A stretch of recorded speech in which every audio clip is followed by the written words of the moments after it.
Hi, welcome to the Virtual Electrician, TVE, your one-stop shop for do-it-yourself electrical help. Do you have smoke detectors beeping that are driving you nuts?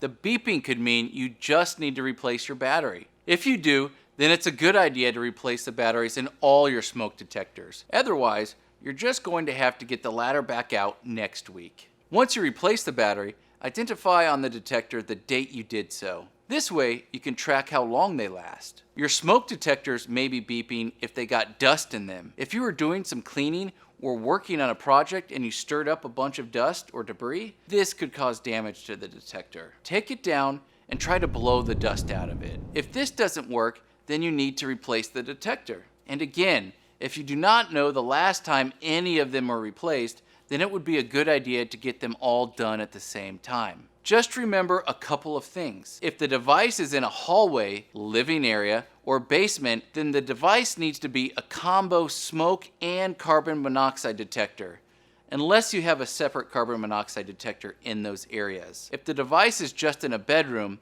then all you need is a regular smoke detector. Watch our next video on how to replace a smoke detector, or visit thevirtualelectrician.com to hire a virtual electrician to do it with you.